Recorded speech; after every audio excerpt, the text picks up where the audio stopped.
Hi everyone, and thank you for tuning in.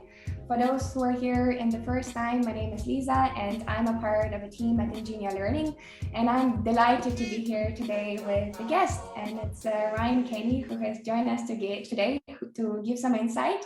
He is head of SaaS sales recruitment at Ingenio Global. Hey Ryan, how are you getting on?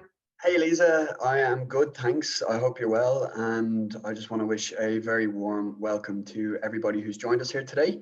I'm really excited to talk you through our webinar, and I'm really hopeful that I can provide some strong insight into key and killer questions that you can ask within an interview process. Great, same here. So let's probably kick off. So to anyone who is here in the first time, we are a business helping people land their tech jobs, no matter what your background is, really. And on a weekly basis, we run every Wednesday a webinar to help job seekers with tips, tricks, and hacks in their job search. Plus, we will have the Q&A at the end today. And the second business, which Ryan is actually being a part of, is the leading tech and software recruiter agency in the UK and Ireland. If you even Google SaaS Recruiter Dublin, you will see Ryan and Ingenio Global coming first. So yeah, and as you can see here today, our June monthly topic is 5 job interview tips nobody will tell you. And as a part of the series, our last topic is genius questions to ask in the interview. And yeah, Ryan, what do you think, you're getting to listen to a lot of candidates throughout the day, and from the recruiter's perspective, what is actually a genius question to ask in the interview? Yeah, absolutely. So again, hi everybody. Thanks a lot for joining. I think, look, before I really jump into any of the questions, I think it's important for me to maybe just trickle back a little. The last webinar that I was on for Ingenio was probably about 6 or 7 months ago, and it was around the topic of visualizing the interview. Now, it's no coincidence why I'm back here today talking about the genius questions that you can ask in an interview, because for me, the questions within your interview process are absolutely fundamental and one of the most important parts of your interview. And it is what makes you memorable. It is what leaves that lasting impression. And sometimes you may or may not be a fit for a role, and you may not tick all the boxes in terms of a hiring manager's requirements. However, if you are leaving a lasting impression and asking some key qualitative, curious questions, then you will be in the mind of that hiring manager. Maybe not for now, maybe the job is not for you at this moment, but you will remain in their mind for an upcoming opportunity that may come down the line. So I am definitely going to talk to you a little bit about those questions. But I think to start, I just want to go back to that visualization of the interview process. So if you think about an interview, and you can see on the screen here, there are, generally speaking, always 4 key sections to your interview. So that kicks off with the intro and the client overview. That is simply, the icebreakers at the beginning. But what you get at the start is a hiring manager will ordinarily open up. They'll talk to you a little bit about themselves, their role. They'll talk to you a little bit about the company, and most likely they will talk to you a little bit about the opportunity that you have applied for and are interviewing for. So that's usually kind of the first key part and first section. The second section is where you get to tell your story. And by the way, this is all going to be relevant to the questions, but this is where you tell your story, and you will give, between a 5 to 10 minute overview, depending on how in-depth the hiring manager would like you to go, all about yourself. So that's always starting with right now. And I absolutely encourage you to go back and watch our previous webinar to get the further detail on this, but it's talking about, what you're doing right now, telling them about your role, your deliverables, your targets, what you've achieved, making it not only qualitative, but also quantitative, and being able to, I suppose, mirror what they need in a job description versus what you've done. And that's vital to that. That's typically, as I said, about 5, maybe 7, maybe 10 minutes. But after they have given you their overview and you've given your overview or your story, you get down to what is the single most important part of the interview process for me and in my experience, and it is a two-way Q&A session. I have no doubt you'll have in mind to ask questions around the culture, the targets, the progression. Absolutely. But that's not what are the real killer questions when it comes to an interview. Everybody will want to know about culture, targets, progression. Everybody. It's the other questions that you can ask that really make you stand out from the other individuals that are interviewing, because every process is competitive. So you need to make sure that what you're going to ask them is going to stand out, be memorable, and is going to get that hiring manager to tell you something that you cannot discover online, on their LinkedIn page, or anywhere else for that matter. And then the final part of an interview process is the feedback, actions, and close. So that's effectively asking them for immediate feedback on the call. It's asking them what is the next steps. And there's one killer question that you can ask, which is entirely based around the close, which I'm going to talk to you about in just a moment. So when we're talking about these questions, what I always encourage people to ask is what is called a positive, curious question. And I want you to remember that phrase. I want you to write it down or put it into your notes in your phone. A positive, curious question can literally be taken through every single interview process that you ever go through throughout your entire career. Now, what is a positive, curious question? So I've touched on this a little, but it's positive in the sense that you are asking something that is ultimately going to get this hiring manager talking about something fabulous, something amazing that's gone on in their career, in their business, maybe what's coming down the line. And the reason it's called a curious question is because you're digging in deep, and the only way you can obtain that answer is by asking it directly to a hiring manager. You won't find it, as I said, on any website, any blog. You might find it on a webinar, but ordinarily speaking, it's a piece of information that you need to obtain that gets them talking. And if you can get them talking and telling you all about the insightful things that are going on with them and in the business and in their career, you will be memorable, because they will love that. They will love to talk about all the special things that they're doing in their careers. So the reason that we encourage you to ask this is, when you ask a positive, curious question, and I'm going to give you a couple of examples of that in just a moment, but when you ask that, it allows the hiring manager to almost sit back in the chair. They might fold their arms and they might say something like, "It's a great question." And you'll see them, they'll kind of look up to the sky and they'll be thinking about this answer and they'll go, "Wow, that's a fabulous question to ask." And what you are trying to do there is you're trying to create this really positive aura in the interview, because the reason we call it a positive, curious question, because I'm going to say something now and just think about what the negativity around this sounds like. So if you're in an interview and you say to the hiring manager, and I'm going to use my name, for example, and you say, "Ryan, obviously COVID-19 was very impactful on a lot of businesses. I'm keen to understand, how hard did that impact your business? What was the recovery like?"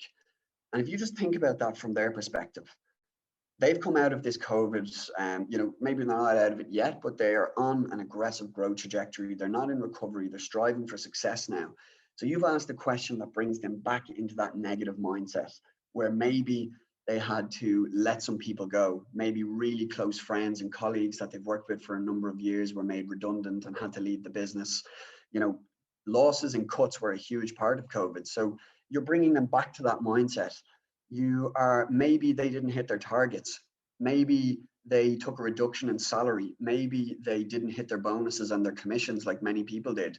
So when you ask a negative question like that, you are bringing them back to that place that they absolutely never want to go back to for the rest of their entire careers. So I'll give you a complete opposite one. And if you say, "Ryan, tell me this, what is the best thing about working here at Ingenio? What is your favorite thing about working here at Ingenio?" So what is that hiring manager going to do now? Well, that hiring manager is going to sit back in the chair, going to fold their arms. They're going to look up to the sky and they're going to say, "Wow, well, look, Ingenio has given me incredible opportunity. They've really set my career on an amazing path. And we are doing some fabulous things, and I'm going to do really, really well here and succeed and all the rest. So if you just think about that from a mindset perspective or a psychological perspective, and if you just think about what that has done in comparison to that question around negativity, and I don't want to focus in on negative questions because that's definitely not what today is about, but that should just give you a bit of an insight into what a positive, curious question will bring out in that hiring manager. So look, that's what's absolutely vital and really, really important in your Q&A. Yeah, I'm glad to get this insight, Ryan. And like, let's say when it comes to having an interview with the person who is obviously working in this firm, and they would be C-level executives, what would you recommend asking in this case? So great question. So if you think about a C-level executive, okay, they're not just and they no and absolutely no disrespect, but they are not they're not a junior account executive or an SDR or an account manager who's very, very focused on sales and targets and selfishly on their own careers, which is hugely important, by the way. And look, that's a whole different webinar that we could get into. But when you're speaking to someone at C-level, so for anyone who doesn't know what C-level is, technically, generally speaking, they're on the leadership team, and their name or their title begins with a C. So CEO, CTO, CFO, CRO. And look, there's so many different types. And with the way the world's going, there's many, many more to come. But a C-level individual is very focused on growth, and they are very focused on strategic direction. Absolutely, they've got a team in place. Absolutely, they have got a number to go and hit, or maybe they've got deliverables or responsibilities, and that is obviously hugely important in the day-to-day and the short and medium-term goals. But at that C-level, those individuals are massively responsible for the future growth of the business, and usually that's centralized around maybe a 12 to 18 to 24-month plan, and in some instances businesses have got a 5 to 7 to 10-year plan, and depending on the size and all the rest of it, that is what they're very, very focused in on. So you'll know who you're interviewing with. You'll get a brief, whether it is in person, who you're meeting, or whether it is going to be a web-based interview, you'll know exactly who's going to be on that call. So if you know who it is and they are C-level, you need to plan your questions accordingly. And I absolutely cannot stress enough how you should have them focused on strategic mindset and growth. So an example of a question that you could ask a CEO or a CTO or CFO is, you might say, again, I'll use my name for example, you might say, Ryan, tell me, what is the number one thing that you want to achieve in this business by the end of this year? So think about what you're asking them there. Again, it goes back to that positive, curious question piece. You're asking them a question that is purely about growth. It is purely about strategy. What is the number one thing you want to achieve by the end of this year, or in the next 12 months, or in 3 years' time? What is the one thing you want to have achieved in this organization? And what are they going to do there? Well, number one, you won't find that answer anywhere. You won't find it on anywhere else. You won't find it online. You won't find it on their LinkedIn. As I said, you may find it in another interview or webinar somewhere. But one-on-one with that individual, and you ask that question, they are going to give you insightful information that you can take with you, that you can use, that you can have a two-way conversation back and forth with them. You can ask continuous questions about that growth and strategy, and they will sit there and say, well, Ryan, we have huge ambitions right now to grow our headcount by a further 20 people by the end of this year. And if we are in a position to go and grow that headcount, it will set us up to go and achieve these massive revenues for next year, for the following 18 months. And maybe if it's a CEO and they have plans to maybe they want to sell the business, maybe they want to hit the stock exchange. So maybe they want to go through an IPO, which is an initial public offering. So you're getting an insight into what that strategy looks like and what the long-term goals of the organization are looking like. And ultimately, if you ask that question, I guarantee you nobody else is asking that question. And that hiring manager or that CEO, and especially at C-level, given the authority that they have and the seniority that they possess, you know, they can sit back and say, wow, Ryan asked me about the growth plans of the business. He wanted to know about, you know, our revenues. He wanted to know about our headcount. And that's the sort of question that you can ask to an individual like that, where it's positive, it's curious, and it's a memorable question that they will sit there and think, wow, that's fantastic. Great question. And there's so many different types of questions you can ask like that, but keep it focused on the strategic when you're talking to a C-level decision maker. Yeah, very, very good tip. Thanks so much, Ryan. Really appreciate it. I also like that you pointed on the fact that once you ask the question, there is obviously an answer coming, but also it's also your ability to make the conversation going, to make continuous questions, as well as get some insight taken out and maybe you know, approach it somehow else in your future interview. So it gives you loads of different opportunities. Absolutely. I think on that, Liza, just to I guess, and look, maybe this is obvious and maybe it isn't, but when you know the questions that you're going to ask, and when you have, and I promise you, you only really need 3 to 5 of these questions. You don't really need to go any further than this. But when you have those questions prepared, and you know you're going to ask a decision maker about strategy or direction and growth and scalability and all the rest of it, you should preempt and prepare for their answers. So if you're saying to somebody, tell me the number one thing you want to achieve, but in the next 18 months, you know, maybe it's about revenues, maybe it's about headcount, maybe, you know, it's very, very focused in on growth. So, you know, preempt what they're going to say back to you. You know, if they're talking about headcount, well, you can ask them things like, okay, amazing. Well, look, I love to hear you're building headcount. It clearly shows, you know, positive growth and a really strong upward trajectory.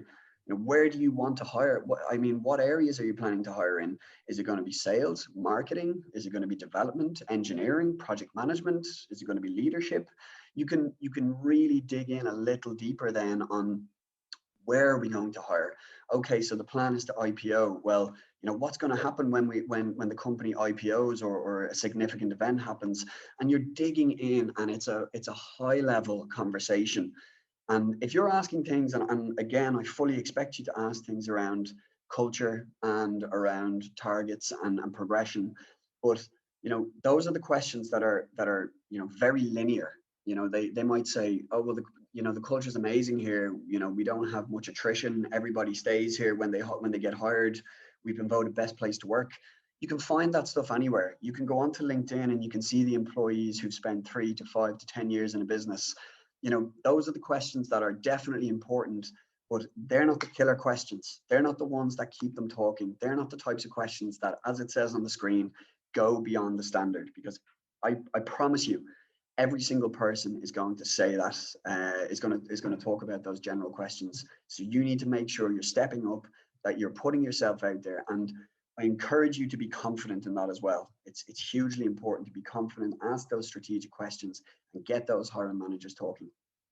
Brilliant. Thank you so much, Ryan. This is a great insight also from a real-time recruiter in the tech space, as you're living and breathing it. So I really appreciate getting that insight. Yeah, I hope everyone was taking notes today and is going to use these questions in your next interview. And yeah, look, just in terms of what happens next, we've built a program, and that's a course that is designed specifically for those who are willing to get hired in the tech space. And yeah, we are really proud to speak of our stats as people who go on the course and complete it, they got their jobs within 3 months. And yeah, these are some of our students who were going through the program, getting help with their CVs, interviews, LinkedIn, and much more. We will leave the link for you. Cassie is actually recently was promoted to a sales operations role at Johnson's Control. We were really delighted to help her. Yeah, and these are the companies our students are getting hired in. We're super delighted because the number of these companies is literally increasing every week, and we're super proud to be talking and sharing it with everyone. So yeah, look, if you're really just looking to stand out from the crowd, from this super competitive market, especially for graduates at the moment, however, we have C-level executives buying our course. And yeah, 30 euro is the value versus you getting a job. So if I think that's definitely for those who are struggling right now getting their jobs. So yeah. And we also have the one-to-one coaching. We're also really delighted. There was a girl reaching out to us yesterday. She has got hired at Accenture after that coaching with, if you need for anything for polishing your interview techniques, or you need to maybe boost your confidence a little bit, just type more info into the chat box.